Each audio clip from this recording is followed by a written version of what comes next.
स्वामी नामे नमस्ते सरस्वती देवे गौरवाणी प्रचारिणे निर्विशेष शून्यवादी आश्चार्यशतारिणे जय श्री कृष्ण चैतन्य प्रभु नित्यानंद श्री अद्वैत गदाधर श्रीवासादि गौर भक्तवृंद हरे कृष्ण कृष्ण कृष्ण हरे हरे हरे राम राम राम हरे हरे हरे कृष्ण कृष्ण कृष्ण हरे हरे हरे राम राम राम हरे हरे हरे कृष्ण कृष्ण कृष्ण हरे हरे हरे राम राम राम हरे हरे।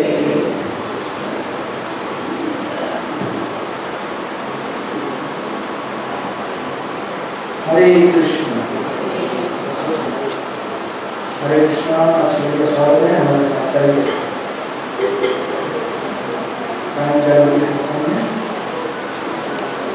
आप सभी का बहुत यहाँ पर आए हैं। मंदिर और सायंकाल के कार्यक्रम के आयोजन का स्वागत है, अभिनंदन है। हरे कृष्ण। तो आप सब लोग भगवद गीता लेके आए हैं। हरे कृष्ण। भगवद गीता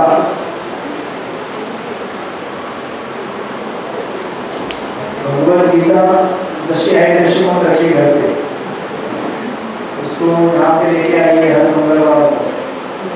मैंने बताया आपको हम लोग भगवद गीता से कुछ कथा करेंगे, राइट? कृपया हर मंगलवार को आपके सामने भगवद गीता लेके आए कीजिए। लास्ट टाइम मैंने आपको बताया कि हम लोग इसको पेज बाय पेज पढ़ेंगे। पृष्ठभूमि पढ़ने के तत्पश्चात फिर प्रारंभ होता है अमुक यानी कि प्रीफेस इंग्लिश में कहते हैं। तो प्रभुपाद इस अमुक में कहते हैं कि भगवद गीता सर्वप्रथम मैंने क्यों लिखी, अनुवादित क्यों की अंग्रेजी में। तो पहले प्रभुपाद ने इंग्लिश में लिखा था, उसके तत्पश्चात मैंने इसे हिंदी में लिखा। प्रभुपाद कहते हैं सर्वप्रथम मैंने भगवद गीता यथार्थ उसी रूप में लिखी जिस रूप में अब यह प्रस्तुत की जा रही है। दुर्भाग्यवश जब पहली बार इसका प्रकाशन हुआ तो मूल पांडुलिपि को छोटा कर दिया गया, जिससे अधिकांश श्लोकों की व्याख्याएं छूट गई। तो प्रभुपाद के पुस्तक में आप देखेंगे पैटर्न रहता है। पहले श्लोक देते हैं, उसका अनुवाद देते हैं, उसका वर्ड नहीं देते हैं हर शब्द का, उसके बाद फिर अनुवाद देते हैं और फिर तात्पर्य देते हैं। ऐसा देने से क्या होता है, पुस्तक का मीनिंग बहुत अच्छे तरह से हमको समझ में आता है, इट बिकम्स वेरी क्लियर। और फिर प्रभुपाद कहते हैं कि एक्चुअली मुझे तमाम विद्वानों तथा भक्तों ने अनुरोध किया कि मैं इसको पुनः प्रेजेंट करूँ। एक्चुअली प्रभुपाद ने फर्स्ट टाइम पहले लिखा तो वॉल्यूमस था बड़ा, तो उसको कट शॉर्ट करके पहले पब्लिश किया गया था। फिर प्रभुपाद ने भक्तों के रिक्वेस्ट पे इसे वापस रिप्रिंट किया। और प्रभुपाद कहते हैं, देखिए भगवद गीता प्रभुपाद जी ने लिखने का मूल कारण क्या है। प्रभुपाद कहते हैं अतएव ज्ञान की इस महान कृति को मेरी मूल पांडुलिपि का रूप प्रदान करने के लिए वर्तमान प्रयास किया गया है, जो पूर्ण परंपरागत व्याख्या से युक्त है, जिससे कि कृष्ण भावनात्मक आंदोलन की अधिक प्रगतिशील एवं पुष्ट स्थापना की जा सके। यानी कि जो व्यक्ति आज इस्कॉन में आया है या अपने आप को सनातन धर्म का हिस्सा मानता है या सनातनी कहता है या फिर हिंदू कहता है, उसे श्रीमद् भगवद गीता का थोड़ा बहुत ज्ञान होना चाहिए। क्योंकि हमारे धर्म का मूल सिद्धांत यहाँ से आता है, भगवद गीता से। तो अगर किसी हिंदू को पूछेंगे कि उसका धर्म ग्रंथ क्या है, तो आप पूछिए बाहर जाके, देखते हैं कितने लोग जवाब देंगे। अगर किसी मुसलमान को पूछेंगे तो बोलेगा कुरान, क्रिश्चियन को पूछेंगे तो बोलेगा बाइबल, हिंदू को पूछेंगे तो हरे कृष्ण। मालूम है आपको हमारा धर्म ग्रंथ कौन सा है? हाँ जी, बाकी लोगों को कंफ्यूजन रहता है। हमारा धर्म ग्रंथ क्या है? धर्म ग्रंथ यानी कि धर्म के सिद्धांत जिस ग्रंथ से आए हैं कि हमें किस प्रकार धर्म का आचरण करना चाहिए और भगवान की पूजा आराधना कैसे करनी चाहिए, हमारे जीवन का लक्ष्य क्या है, हम कौन हैं, इसकी पूरी जानकारी हमको भगवत गीता से मिलती है। और प्रभुपाद जी कह रहे हैं कि इस भगवत गीता के आधार पर मैंने इस्कॉन को बनाया है। तो इस्कॉन क्या हो गया? लोग कुछ कहते हैं कि इस्कॉन विदेशी संस्था है, सुना होगा इस्कॉन विदेशी संस्था है, ये अंग्रेजों ने बनाया हुआ है। अंग्रेजों ने बनाया होता तो फिर हमारा बाइबल होता, हमारा तो बाइबल नहीं है, हमारा गीता है। तो कोई भी पूछे तो आपके उत्तर होने चाहिए आपके पास कि नहीं, हमारा भगवत गीता भारत में जो हर हिंदू पढ़ता है वही इस्कॉन में भी पढ़ाते हैं। तो इस्कॉन क्या है? एक हिंदू संस्था है, सनातन धर्म की व्याख्या करती है, राइट। इस तरह से प्रभुपाद ने अमुक में ये बहुत इंपॉर्टेंट चीज कही है कि अपने भगवत गीता के आधार पर हम क्या कर रहे हैं? इस्कॉन संस्था को स्थापित कर रहे हैं। फिर प्रभुपाद जी कहते हैं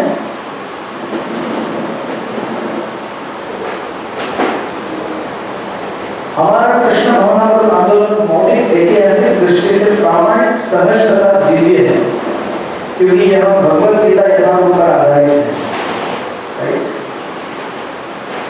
यह संपूर्ण जगत में विशेषतया नई पीढ़ी के बीच अति लोकप्रिय हो रहा है।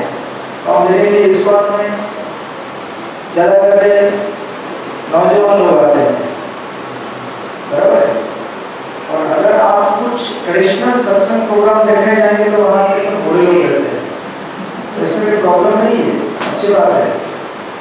परंतु धर्म को अट्रैक्ट करने का कार्य किया है, मतलब नौजवान लोगों को धर्म की तरफ अट्रैक्ट करने का कार्य किया है इस्कॉन ने।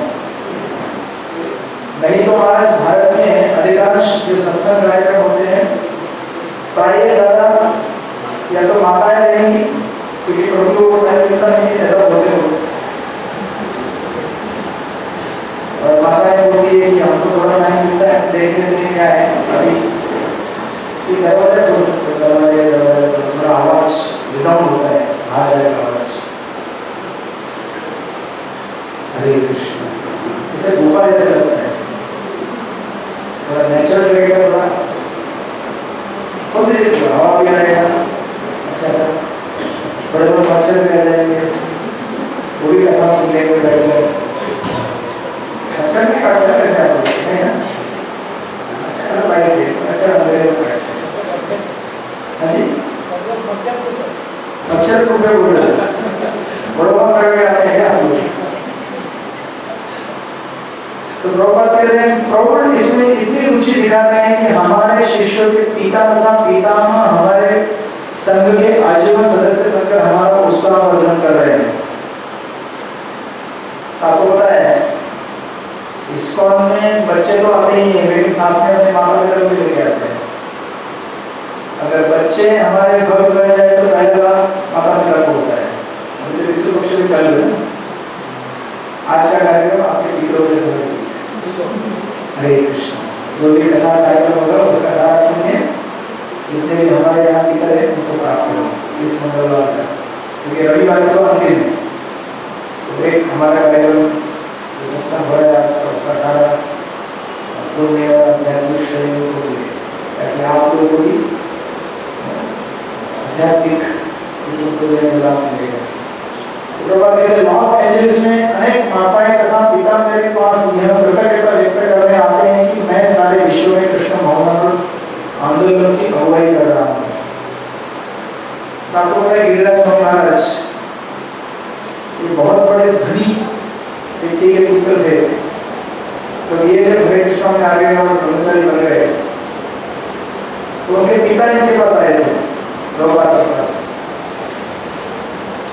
सही है। गिरिराज महाराज बोल रहे हैं कि मेरे पिताजी मेरे को कह रहे हैं कि अब इतना सारा धन है, बोल रहे हैं कि मैं कुछ धन देता हूँ उसके बदले तू घर आ जा बेटा, इसको हम तो धन दे देते तू घर आ जा। तो गिरिराज महाराज जब अपना प्रभु को बोलते हैं, प्रभु बोलते हैं आप भी आ जाओ और धन भी दे दो। तो बाद में जब समय गया धीरे धीरे और उनको पता चला कि नहीं ये सब कुछ अच्छे से चल रहा है बेटा, तो वो भी बहुत बन गए धीरे धीरे। ऐसे कितने इस्कॉन में डिवोटी हैं जो पहले आए, पहले उनके माता पिता एकदम विरोध करते थे, जब बाद में उनको पता चला कि ये तो अपनी सनातन संस्कृति है, ये तो भारतीय की बात कर रहा है, विदेश में इतना परिवर्तन हो गया तो यहाँ कोई बात। तो कहते हैं कि अमेरिका के लोग बड़े भाग्यशाली हैं कि मैंने अमेरिका में कृष्ण भावना आंदोलन का शुभारंभ किया है, राइट। लेकिन प्रभुपाद इतने नम्र हैं, वो कहते हैं कि तो इस आंदोलन के आदि प्रवर्तक तो स्वयं भगवान कृष्ण है। ये जो हरे कृष्ण आंदोलन है ये कोई आज प्रारंभ नहीं हुआ है, ये आज से 5000 वर्ष पूर्व स्वयं श्री चैतन्य महाप्रभु श्री कृष्ण के रूप में चैतन्य महाप्रभु क्या प्रारंभ किए, और आज से 500 साल पहले चैतन्य महाप्रभु वापस कृष्ण वापस आए, वापस स्टार्ट किया। कहते हैं कि क्योंकि यह आंदोलन बहुत काल पूर्व प्रवर्तित हो चुका था और परंपरा द्वारा यह मानव समाज में चलता आ रहा है। यदि इसका किंचित मात्र श्रेय अगर मुझे जाता है तो वो मुझे नहीं है बल्कि मेरे गुरु कृष्ण कृपामूर्ति श्री विष्णुपाद परमहंस परिव्राजकाचार्य अष्टोत्तर शतक श्री श्रीमद् भक्ति सिद्धांत में पूरा लिखा है।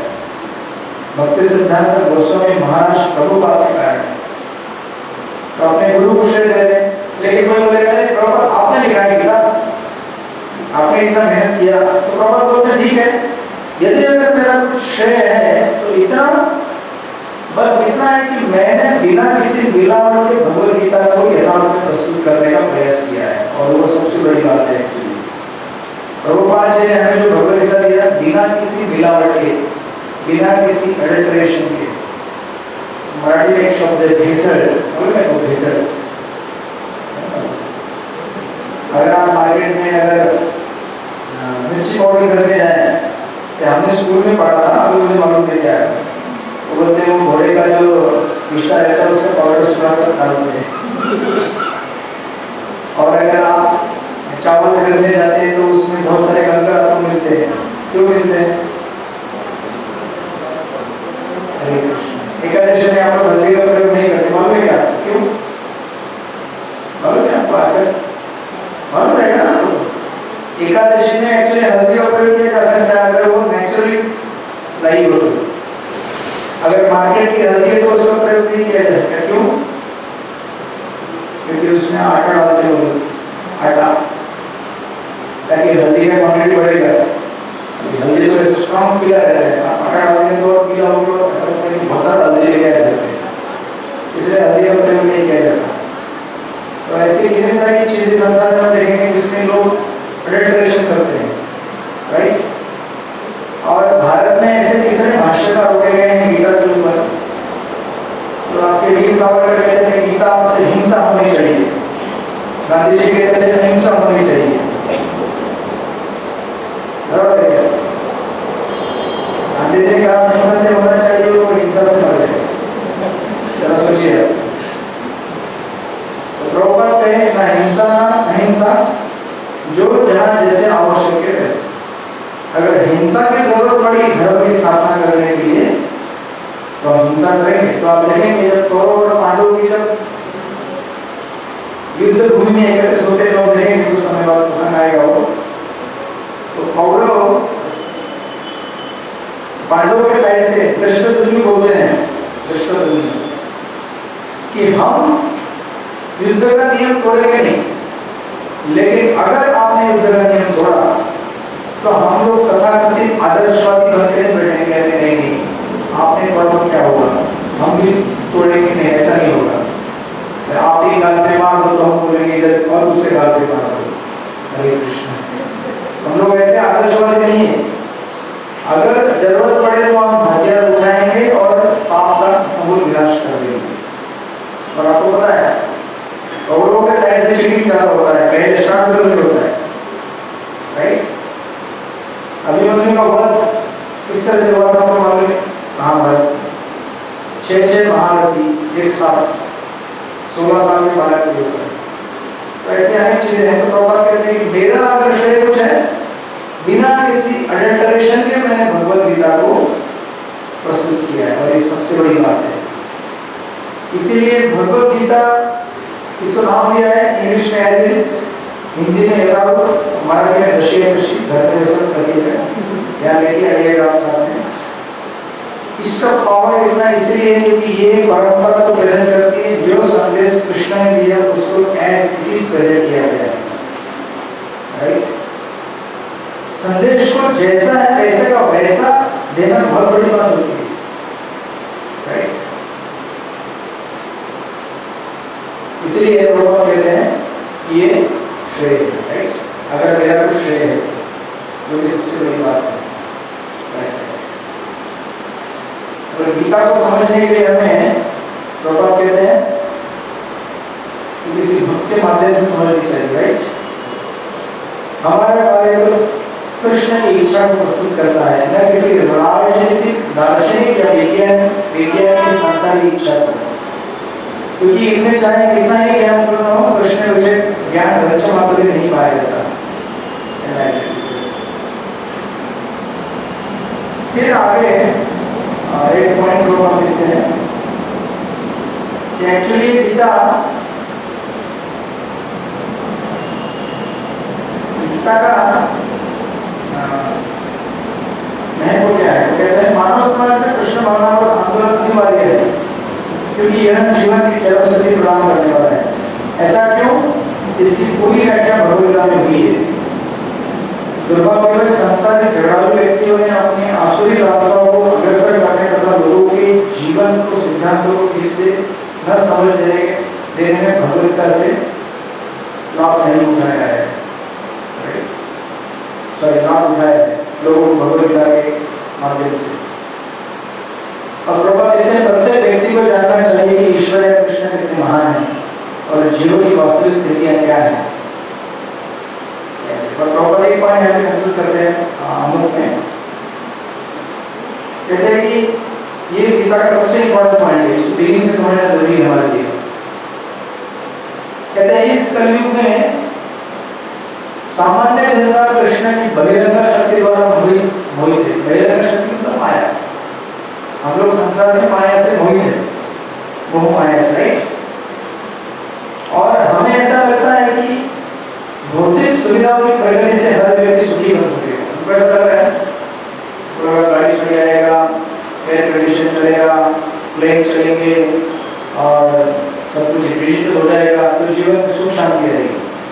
जब विज्ञान ने टेक्नोलॉजी का आविष्कार किया था, तो पहले के जमाने में लोग कहते थे अरे टाइम नहीं मिलता है, खुद से कपड़े धोने पड़ते हैं, खुद से खाना बनाना पड़ता है और बहुत सारी चीजें मैनुअली करनी पड़ती है। मशीन अगर आएगा तो टाइम बचेगा हमारा, बराबर। तो आज आप में से बहुत सारे लोगों के घर में वॉशिंग मशीन रहेगा, बराबर। लोग पहले चल के पैदल चलते थे, अपनी बैलगाड़ियाँ घोड़ा गाड़ी में चलते थे, अभी लोग घोड़ा गाड़ी बैठते हैं। तो आपने कितने जल्दी आ गए तो टाइम हमारा बच रहा है। मशीन और टेक्नोलॉजी बढ़ने से इंसान सोच रहा था कि उसके पास बहुत टाइम मिलेगा, तो बहुत टाइम मिल रहा है क्यों? जो काम अभी कपड़े आपको धोने पड़ते थे, अलग समझो आधा घंटा एक घंटा कपड़े धोने के लगा, वॉशिंग मशीन में डाल दो, फ्री हो जाते हैं। तो आपको टाइम बचना चाहिए ना, जब के लिए टाइम बचना चाहिए ना, फिर तो क्यों नहीं बच रहा टाइम? हरे कृष्ण। हाँ जी, ध्यान कपड़े के ऊपर क्यों? अरे वो चलता रहता है अपना। अभी पहले भोजन बनाते थे आप लोग, तो बिना प्रेशर कुकर का दाल, अरहर की दाल मालूम है कितने देर में पकती है? कुकिंग करता हूँ, मुझे मालूम नहीं। आप ये मत सोचिए सबसे फास्ट पकती है मूंग की दाल, सबसे लेट पकती है अरहर की दाल और सबसे लेट पकता है राजमा। अगर बिना कुकर के राजमा पकाया आपने तो आप खुद पक जाएंगे, राजमा पकेगा नहीं। पकाएगा बिना कुकर के राजमा? हरे कृष्ण। तो आप सोचिए कि इतना सारा आविष्कार किया इंसान ने ताकि वो फ्री हो सके, लेकिन आप फ्री नहीं हो रहे। क्यों? क्या हो रहा है? हाँ जी, हाँ, वॉशिंग मशीन में कपड़े लगा दिया, घुमाते रहो रील। और रील भी कैसे, थोड़ी भक्ति में रील होते हैं, संसार के आने के चीजें देखते रहो, देखते रहो, देखते रहो।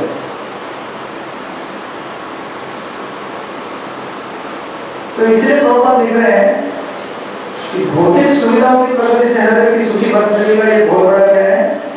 भ्रम है। क्योंकि मैंने आपको एक उदाहरण बताया चाणक्य पंडित का। चाणक्य पंडित चंद्रगुप्त मौर्य के मिनिस्टर थे और कहाँ रहते थे वो? झोपड़ी में। झोपड़ी वाले में कैसा होता है? क्या सुविधा होता है उसको? कौन सा लाइट चलता है, कौन सा एयर कंडीशन चलता है, कौन सा गैस कुकर क्या चलता है? बट अब तक के सबसे विद्वान व्यक्ति इस आधुनिक युग के, मतलब उस काल के वगैरह के, चाणक्य का नाम लिया जाता है हर बार। समझ रहे हैं? तो आपको टाइम मिलना चाहिए पढ़ने। टाइम नहीं मिल रहा है मतलब हम लोग अभी भी मोह माया में फंसे हुए हैं, राइट? इसलिए लोग कहते हैं उसे उसका ज्ञान नहीं है कि भौतिक या बहिरंग प्रकृति अत्यंत प्रबल है। माया क्या है? बहुत प्रबल है, क्योंकि हर प्राणी प्रकृति के कठोर नियमों द्वारा बुरी तरह से जकड़ा हुआ है और माया से हम छूट नहीं सकते। जब तक हमें दूसरे किसी वैष्णव का अनुग्रह प्राप्त करना हो, दूसरे किसी भक्त का कृपा हमारे ऊपर ना हो, तब तक माया से छूटना बड़ा मुश्किल है। इसलिए वैष्णव की संगति में रहना, उनकी सेवा करना, उनसे सलाह और परामर्श देते रहना, इससे हम माया से छूट सकते हैं। इसलिए आप लोगों को मेंटर सिस्टम में, आप लोग जाते हैं मेंटर सिस्टम जाएंगे आप लोग? मेंटर मीटिंग क्या विश्व को मेंटर मीटिंग आते हैं? नहीं आ रहे हैं लोग।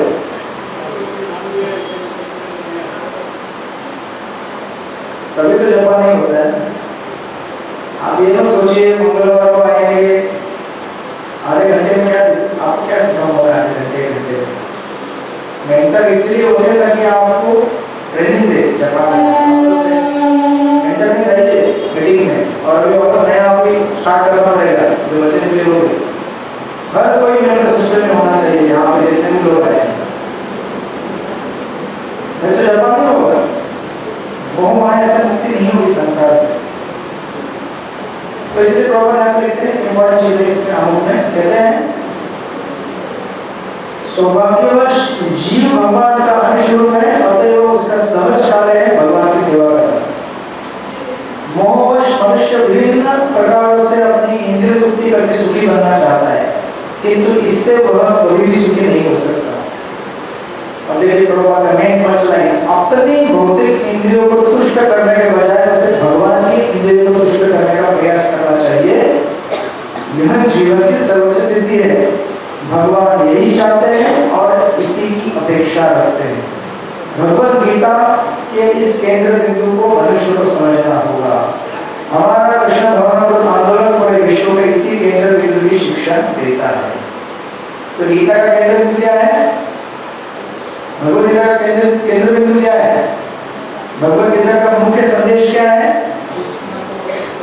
भगवान की इंद्रियों को संतुष्ट करना, यानी कि इनडायरेक्टली भगवान का नाम स्मरण करना। हरे कृष्णा कृष्णा कृष्णा हरे हरे, हरे राम राम राम हरे हरे। उनकी सेवा में लगना, उनके भक्तों की सेवा में लगना, ये भगवद गीता का प्रमुख संदेश है। इंग्लिश में प्रभुपाद कहते हैं Krishna wants this and he demands it. भगवान डिमांड करते हैं सेवा करो मेरी, तो डिमांड कर सकते हैं क्योंकि हम लोग उनकी सेवा कर रहे हैं। अभी मालिक डिमांड करेगा कि नौकर डिमांड करेगा? मालिक डिमांड करेगा ना, लेकिन हम लोग यहाँ पे डिमांड कर रहे हैं नौकर लोग, सेवा करो भगवान। बोले क्या, मेरा ये प्रॉपर्टी का पेपर पास नहीं हो रहा है, मेरे बदन के इस हड्डी में यहाँ पर दुख रहा है, मेरे बच्चे का स्कूल में एडमिशन नहीं हो रहा है। हरे कृष्ण। ये सब कार्य के लिए भगवान के पास, वो तो भगवान देते ही रहते हैं, उसके लिए भगवान के पास जाने की आवश्यकता नहीं है। भगवान के पास जाना है भगवान की भक्ति करने के लिए, ताकि हम इस संसार से मुक्त हो सके, जन्म और मरण के चक्कर से। इस तरह से प्रभुपाद ने यह अमुख पूरा किया है यहाँ पे। और प्रभुपाद लिखते हैं, अतः हमने आशा है कि भगवद गीता को जिस रूप में प्रस्तुत कर रहे हैं उससे मानव लाभ उठाएंगे, और यदि एक भी व्यक्ति भगवत भक्त बन सके तो हम अपने प्रयास को सफल मानेंगे। ठीक है विश्वनाथ प्रभु, साइंस प्रोग्राम में से एक भी अगर भक्त बन गया अच्छी तरह से तो आपका प्रोग्राम सक्सेसफुल है। तो अभी यहाँ पे तो सब भक्त बन गए, इसलिए हमारा प्रोग्राम सक्सेसफुल है। और हरे कृष्ण को हर प्रोग्राम लिखते हैं। तो प्रभुपाद की उत्कंठा देखिए कैसी है। प्रभुपाद कह रहे हैं, एक भी अगर भक्त बन गया इस गीता को पढ़ के तो मेरा गीता लिखने का उद्देश्य पूरा हो गया। तो प्रभुपाद इतने उत्कंठा और करुणा के साथ हमारे पास आए हैं, हमें इसका लाभ देना चाहिए। 12 मई 1971 सिडनी ऑस्ट्रेलिया साइन किया है किसी भक्तिदान स्वामी। इसमें का प्रीफेस लिखा हुआ है। तो हम अगले क्लास में फिर भूमिका से प्रारंभ करेंगे। इंट्रोडक्शन जो कि लगभग 25-30 पेज का है भूमिका, और बहुत सुंदर है वो। उस भूमिका में लगभग 10 पॉइंट है। वो 10 पॉइंट मैं आपको लिखवाऊंगा, पेंसिल लेके आइएगा, भगवद लेके आइएगा, नोटबुक लेके आना वो लेके आइएगा। वो 10 पॉइंट अगर आप समझ गए तो आपको पूरा गीता का सारांश प्राप्त हो गया। उसके बाद कभी आपने भगवद गीता पढ़ पाए नहीं पढ़ पाए, लेकिन 10 पॉइंट अगर आप पढ़ लिए प्रभुपाद के तात्पर्य से तो आपको पूरा गीता का समरी प्राप्त हो जाएगा इंट्रोडक्शन से। तो अगली बार जब आप आएंगे, यानी कि अगले मंगलवार, जो कि मैं नहीं हूँ, मैं जा रहा हूँ मीटिंग के लिए बुक डिस्ट्रीब्यूशन में, तो कोई बात नहीं उसके आगे, लेकिन आप बुक साथ में रखने का अभ्यास कीजिए। आप हर मंगलवार आएंगे, आपके पास भगवद गीता और जपमाला और पेंसिल, 3 चीजें अनिवार्य है। आप समझिए कि आप पाठशाला में आ रहे हैं। ये क्या है? पाठशाला है, और पाठशाला में आपको खिचड़ी मिलेगी पौष्टिक, अच्छी सेहत बनाने के लिए। तो पहले हम लोग स्कूल में जाते थे, आपको मिलता था सुखड़ी, तो सुखाड़ा देता था पाठशाला में, प्राइवेट स्कूल में। आप लोग पाठशाला में आइएगा, क्योंकि आप अगर गीता साथ में लेके आएंगे, पॉइंट नोट डाउन करेंगे, तो आपको बाद में पढ़ने में सहायता होगी।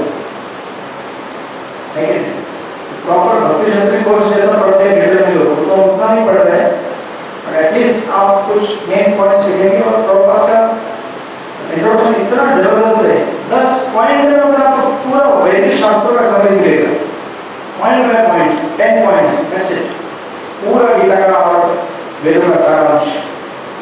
आपके पास कितना बस भगवद गीता नहीं है, आप ऊपर कीजिए, नहीं है, इसको हमारे बोल रहा हूँ प्रभुपाद जी, नहीं है। अरे आप ऊपर कीजिए, डरिए मत, आपको कोई कुछ बोलेगा नहीं।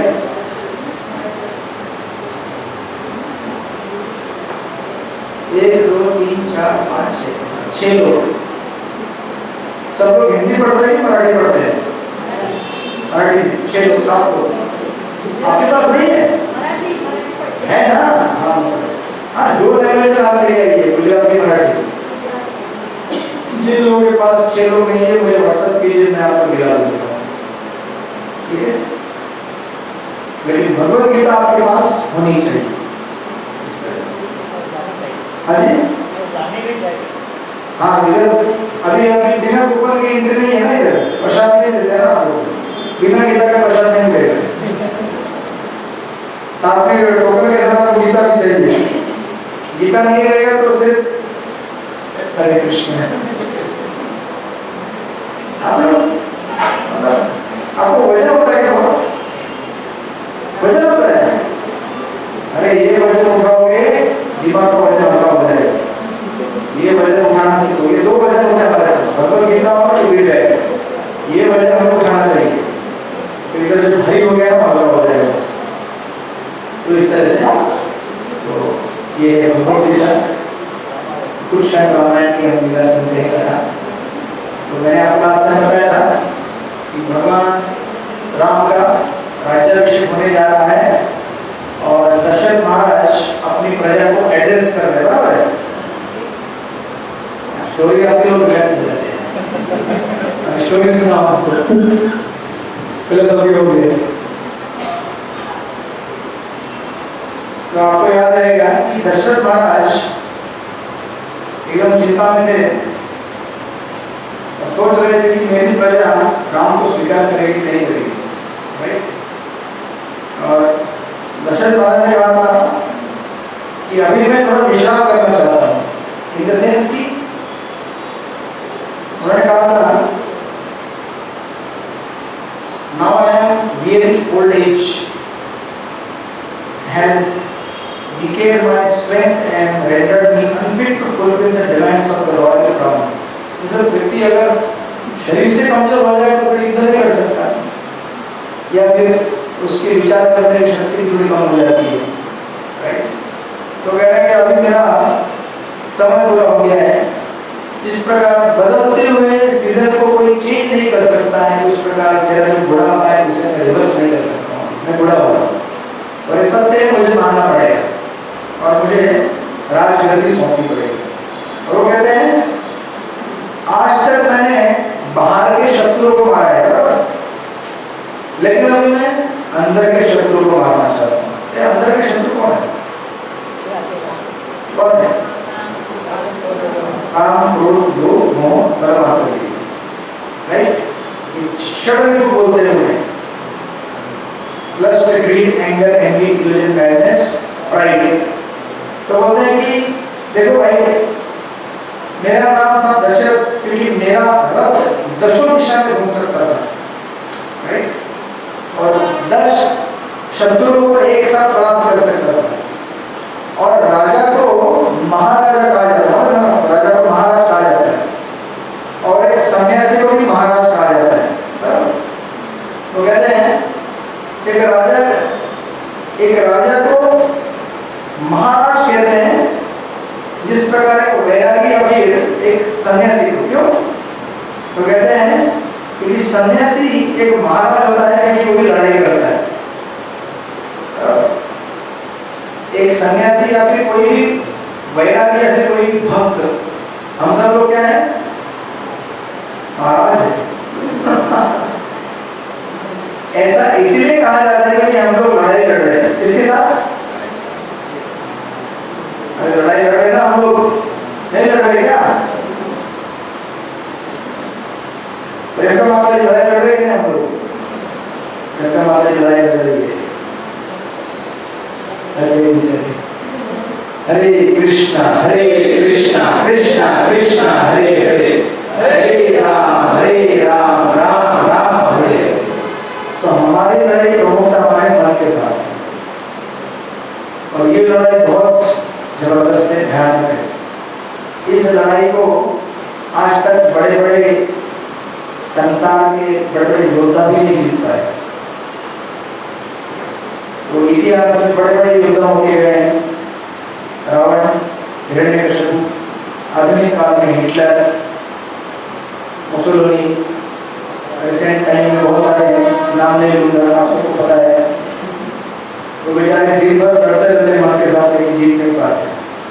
तो हम भी लड़ रहे हैं मन के साथ, हम भी नहीं जीत सकते, लेकिन भक्तों का संग रहेगा, भगवान के नाम का आश्रय रहेगा, तो हमें सहायता मिलती लड़ाई करने में, राइट? दशरथ महाराज कहते थे भाई, जिस प्रकार एक राजा लड़ाई करके शत्रु को परास्त करता है, उसी प्रकार एक भक्त या फिर एक सन्यासी युद्ध करता है, वो भी माया के साथ, और अपने मन की रक्षा करता है, राइट? वो कहते हैं कि मैं आज तक मैं केवल नाम के लिए राजा था, अभी मैं वास्तविक राजा बनना चाहता हूँ, महाराजा। लोग कहते थे दशरथ महाराज की जय, लेकिन क्या कहते, मैं तो अपने इंद्रियों का गुलाम था आज तक, लेकिन अभी समय हो गया है, मैं अभी अपने इंद्रियों के ऊपर विजय प्राप्त करना चाहता हूँ। तो कृपया मुझे इसके लिए परमिशन दीजिए। ये किसको बोल रहे हो? अपनी प्रजा को कह रहे हैं, दशरथ महाराज राम को राज्याभिषेक देने के लिए। तो एक्चुअली ये जो 6 अंग होते हैं, इन 6 अंगों की तुलना इस प्रकृति में मिलने वाले कुछ उदाहरणों से की गई है। जैसे अग्नि, आपको मालूम है अग्नि, अग्नि अगर एक जगह पे रखी जाए तो उसका उपयोग बड़े अच्छी तरह से अच्छी चीजों के इस्तेमाल के लिए किया जा सकता है। जैसे अग्नि से हम लोग क्या करते हैं? भोजन पकाते हैं, राइट? बड़ा इंपॉर्टेंट कार्य है। अगर अग्नि ना हो, कच्चा दाल चावल खा सकते हैं क्या? नहीं खा सकते, डायरिया हो जाएगा, तो लेक्चर में बैठ नहीं पाओगे, राइट? तो भोजन को पकाने के लिए अग्नि बड़ी इंपॉर्टेंट है। अग्नि एक जगह पे अगर हो तो उसको प्रोटेक्ट करके रखना पड़ता है, एक जगह रखना पड़ता है। कहते हैं उसी प्रकार काम वासना जो रहती है अग्नि की प्रकाश, अग्नि के जैसी है, अगर उसको नियंत्रण में न रखा जाए तो ये बहुत बड़ा उत्पाद मचा सकती है। तो देखिए संसार में जब जीव की उत्पत्ति होती है तो स्त्री पुरुष के संयोग से होती है, राइट? तो स्त्री पुरुष एकत्र आते हैं और उनके सहवास से एक नया जीव इस जगत में जन्म लेता है। तो कितना इंपॉर्टेंट कार्य है संसार में जीव को लाने के लिए भगवान ने कैसे व्यवस्था कर रखी है। लेकिन वही जो भावना है स्त्री पुरुष के एकत्रित आने की, अगर उसको नियंत्रण में न रखा जाए तो वो अग्नि की तरह सबको जला के राख कर देती है। इतिहास में इसका उदाहरण है कि एक स्त्री के लिए या फिर एक पुरुष के लिए किसी व्यक्ति ने किसी का मर्डर कर दिया, किसी व्यक्ति ने पूरे राज्य को समाप्त कर दिया, ऐसे अनेक उदाहरण हैं। तो कहते हैं कि काम अग्नि की तरह होता है, अगर उसको संभाल कर रखा जाए तो उसका सदुपयोग होता है, राइट? तो उसको नियंत्रण में रखना जरूरी है। उसी प्रकार कहते हैं क्रोध, क्रोध कैसा है? जैसे पानी होता है, अगर पानी समझो एक बहुत बड़ा बांध लगाया हुआ है, उसमें से थोड़ा सा पानी निकलने का जगह है, पानी आता है तो अच्छी तरह से आता है, उस पानी का इस्तेमाल अच्छी तरह से कर सकते हैं। लेकिन अगर बांध टूट जाए और पानी एकदम भयंकर रूप से अगर बहने लगे, सब कुछ बाहर निकल जाता है, तबाह कर देते हैं पूरे गांव शहर। आप देखेंगे ऊपर नॉर्थ में पंजाब वृंदावन से कितना बड़ा उसका उत्पाद मचा हुआ है। तो क्रोध भी ऐसे होता है, अगर उसको हमने संभाल के नहीं रखा तो क्रोध सब कुछ जीवन में समाप्त कर सकता है। जिसे कराने के लिए आपने पूरा जीवन लगाया होगा, एक तत्क्षण में थोड़ा क्रोध करने की वजह से समाप्त। जैसे कितने रिश्ते हैं जो हमारा कुछ किसी के साथ फ्रेंडशिप होता है, कुछ रिश्ता होता है, एक बात अगर गुस्से में कर दो, आप गलत टाइम पे कर दो, बस पिछले 8 साल 9 साल 10 साल 20 साल का जो इन्वेस्टमेंट है बंटवारा कर देता है, बराबर? सबको अनुभव है। इसीलिए ये सारे हमारे शत्रु हैं, इनको नियंत्रण में रखना बहुत बड़ा चैलेंज है और इसके लिए ट्रेनिंग लगता है। इसलिए मैं बार बार कह रहा हूँ कि मेंटर मीटिंग में जाइए। मेंटर मीटिंग में आपको कुछ पैसा वैसा नहीं मांगेंगे, कुछ मांगा क्या आप लोगों ने? नहीं ना, ऐसा बोला क्या आपको कल से रोज 5 घंटा सेवा करना है, ऐसा नहीं बोला। वो केवल आपको सिखाना चाहते हैं कि आप जप करें बस। और भगवान का नाम लेना, आप बोलेंगे इसमें क्या ट्रेनिंग लगता है भगवान का नाम लेने? पता चल रहा है ट्रेनिंग में क्या करें। तो बाहर जो लोग बैठते हैं बोलते हैं भगवान का नाम लेने के लिए क्या ट्रेनिंग लगेगा? कोई भी ले सकता है, ये पता चलेगा। उसके लिए तो ट्रेनिंग लगता है, ये होता है, क्योंकि उसी से हमारे अनर्थ जो है उनको हम कंट्रोल कर सकते हैं। तो कहते हैं कि इस प्रकार क्रोध ऐसा है, उसको भी नियंत्रण में रखना जरूरी है। अदरवाइज जिस प्रकार पानी अगर जोर भाव से चला गया तो पूरा बाहर कर लेके जाता है, वैसे ही हमें क्रोध को नहीं करना है। उसी प्रकार अहंकार या फिर प्राइड बोलते हैं उसको। तो आपने मेंढक देखा समझे? मेंढक बरसात के टाइम में मेंढक क्या करता है? आवाज करता है। कैसा आवाज करता है? कीजिए थोड़ा सा आवाज।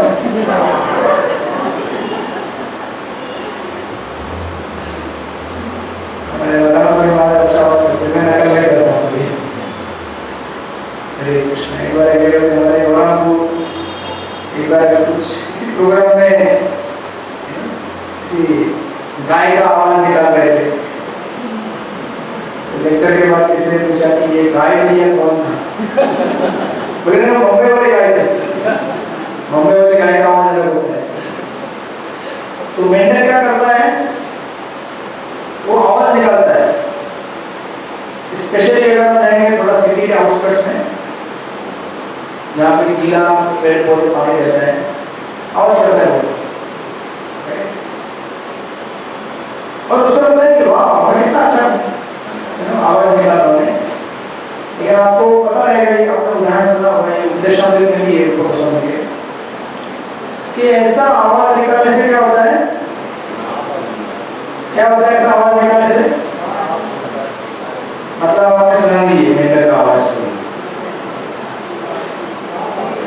उसके आवाज से सांप क्या करता है? भाप देता है, इधर है मेरा आज रात का नाश्ता। तो उसको पकड़ लेता है। तो कहते हैं कि जो व्यक्ति खुद के बारे में ज्यादा बोलते रहते हैं, अरे मैंने ऐसा किया, अरे मैंने ऐसा किया, कुछ लोग ऐसे होते हैं, उनको बोलते हैं ऑटोबायोग्राफिकल हीरो। ऑटोबायोग्राफिकल हीरो मतलब समझो नित्य कृष्ण प्रभु ने हम बात कर रहे हैं, नित्य कृष्ण वो है, समझो XYZ कोई एक, समझो किसी व्यक्ति से मैं बात कर रहा हूँ, तो मैं कहता हूँ अरे प्रभु मालूम है मैं मायापुर जाके आया, अभी मायापुर गया था, मैं मायापुर जाके आया, मैं यात्रा करके आया। तो सामने वाला ऐसे सुनता है ना, अरे मायापुर गए थे आप? अरे आपको पता है क्या 4 साल पहले मैं भी मायापुर गया था, और पता है फिर उस दिन यात्रा में मैं वो रूम में ठहरा था, फिर मैं रूम से नीचे उतरा, फिर मैं गोविंदा में गया, फिर उधर ये मिला, ऐसे करते करते तो आपकी बात काट देता है और अपनी बात बोलते जाते हैं, अपनी बात। तो सामने वाला बोलता है स्टोरी मुझे पता नहीं कि आपको पता है। तो कुछ लोग ऐसे होते हैं, उसको बोलते हैं ऑटोबायोग्राफिकल हीरो। कुछ जगह का नाम सुनते तो उनका ही अपना स्टोरी सुनना चालू करते हैं। तो ये ऐसे कुछ लोग हैं, या फिर हम जब भी खुद की प्रशंसा करने में लग जाए, इससे क्या होता है? Ego and self praise attract the snake of time. एक काल रूपी सर्प को आकर्षित करता है। कैसे? क्योंकि काल क्या है? उसका उपयोग भगवान और भगवान के भक्तों के गुणगान में लगाया जा सकता है। उनके गुणगान में लगाने के बजाय हम अपना ही गुणगान करने लगे तो भजन कब होगा भाई? अरे पता है मैं ऐसा हूँ, अरे पता है मैं ऐसा हूँ, 50 साल से मैंने ये किया है, मेरा घर ऐसे बनाया, मैंने ये बनाया, ये मैंने यहाँ से खरीदा, ये पता है सोफा कहाँ से लाया? मैंने सोफा है, ये मैंने सोफा, ये टीवी, ये फ्रिज, ये गाड़ी, ये कहाँ पता है? ऐसे बोलते रहो तो फिर घर में आए हुए गेस्ट कितना कैसे करेंगे, राइट? इसलिए यहाँ पे कहा गया है अहंकार को।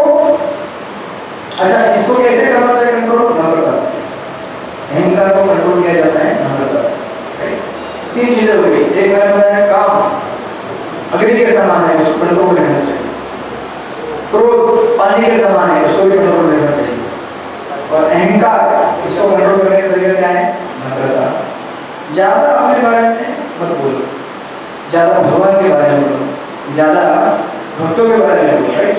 अच्छा बोलो, भक्तों के बारे में बोलने के भक्ति होता है। उसके बाद आता है ग्रीड यानी लोभ। तो इसका उदाहरण दिया जाता है ग्रीड, लोभ, तो सबसे खतरनाक है। ये कहते हैं जिस प्रकार अगर एक बर्तन में अपने पानी भरा है, तो बर्तन में पानी रहता है ना, लेकिन अगर उसको खोल रहे हैं तो जिंदगी भर भरते रहो, कोई पानी भरेगा नहीं उसमें। सुबह से लेकर शाम तक भरते रहो, पानी नहीं भरे तो होल है उसमें, पानी जितना डालते हो गिरते रहता है। उसी प्रकार लोग ऐसा हो रहे हैं हम लोगों की जिंदगी में जिसकी वजह से कभी भी शांति नहीं मिलता है। आज अगर कुछ मिला है नहीं और चाहिए, और मिला है नहीं और चाहिए, और मिला है नहीं और चाहिए। इस तरह से व्यक्ति के पास कभी भी 2 मिनट शांति से बैठ के प्रसाद लेने का टाइम नहीं मिलता है। आपको मिलता है? हरे कृष्ण। हाँ जी, दिल मांगे बोल बोल रहे हमारे बहुत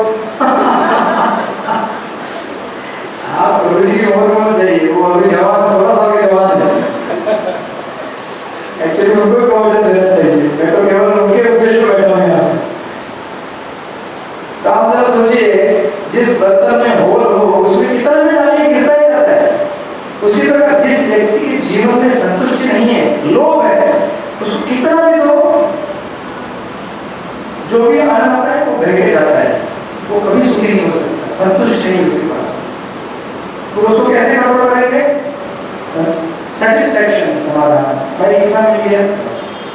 आज मंगलवार है, आज मुझे साइंस प्रोग्राम में जाना है बस। आज के दिन में कोई बिजनेस धंधा पानी 2 घंटे के लिए रोक के रखो। उसी प्रकार रोज सुबह मुझे जमा करना है, 2 घंटा मुझे जमा करना है, 22 घंटे। तो इतना सारा टाइम दिया ना, 22 घंटे बहुत होते हैं, सिर्फ 2 घंटे मांगे हरे कृष्णा कृष्ण कृष्ण हरे हरे, हरे राम राम राम हरे हरे। इस तरह से ग्रीड या फिर लोग को नियंत्रण में लाया। ये सब कौन कह रहा है? ये सब कौन बोल रहा है? हाँ जी, दशरथ महाराज जी प्रजा को समझा रहे हैं, देखो भाई हालत क्या है मेरा, अब मुझे समय दो इन शत्रुओं को नियंत्रण करने का। और उसके बाद है भ्रम यानी इल्यूजन, और लास्ट में है ईर्ष्या एनवी। तो उसको हम लोग वही बचे हैं, तो उसको हम लोग अगले हफ्ते लेंगे। 2 चीजें बचे। तो हमने आपको बताया काम किसके समान है? अग्नि के समान है। करोड़ किसके समान है? अगले हफ्ते पूछूंगा मैं। तो पानी पीना पड़ेगा आपको, वेट हो जाए। और अहंकार किसके समान है? मेंढक का आवाज मेंढक का आवाज निकाले। और लोभ किसके समान है? लोभ कर्ता में जो होल है उसके समान, राइट? ये 4 चीजें याद रखिएगा। और ये दशरथ महाराज का उपदेश सुन रहे अपने प्रजा को, तो साथ में आप लोग भगवद गीता लेके आइएगा। अगले हफ्ते दूसरे कोई प्रभु जी आएंगे, लेकिन आपको तभी भी गीता समझने लेके आना है। और प्रभु जी आने के पहले नित्य कृष्ण को थोड़ा सा आप करा देना है, थोड़ा गीता पढ़ा देना थोड़ा सा। सब लोग लाएंगे गीता, भगवद गीता? अरे बोलिए हरि बोल। सिर्फ इधर से बोल रहे 2 लोग, बाकी लोग बोल रहे आगे बढ़ो आगे बढ़ो, हम आपके साथ हैं। कुछ लोग ऐसे होते हैं, तुझे क्या है? अरे बीच में हम 2 लोग करेंगे तो प्रसाद, हमको प्रसाद का प्लेट ऐसे दिया जाएगा, दोनों के बीच में एक प्रसाद प्लेट, दोनों मिलकर खाना है, समझे कि नहीं? सेपरेट नहीं मिलेगा। आप लोग कृपया गीता लेके आइए, और जितना पोर्शन हम लोग कवर करते हैं ना उतना पढ़िए घर जाकर। उसके बाद पढ़ने के बाद आपको कुछ प्रश्न आएंगे, कुछ समझ नहीं आएगा, पूछिए क्लास में, ऐसे ग्रुप में पूछ सकते हैं। उधर अपना जो ग्रुप है उसको एक स्टडी ग्रुप बनाइए। ऐसा है कि खाली बहुत सारे लोग अच्छे आप बैठते वीडियो में देखता नहीं मैं, लेकिन उसको थोड़ा सा इंटरेक्टिव बना दीजिए। आप कुछ प्रश्न आएंगे, आपको समझ नहीं आएगा, पूछिए वहाँ पे ये गीता का सेक्शन में ये लिखा है, इसका अर्थ क्या है, बाकी लोग भी उसका नाम लेगा।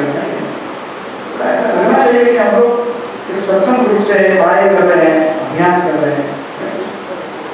हरे कृष्ण। श्रील प्रभुपाद की जय। तो अभी हम लोग दवाई लेंगे, ठीक है? इसके लिए महाराज बनने के लिए हरिनाम का औषध बोले, ये तो हम लोग महाराज बन सकते हैं, मतलब इंद्रियों को नियंत्रित कर सकते हैं, काम को। तो सब लोग अपना चरण बनाने के लिए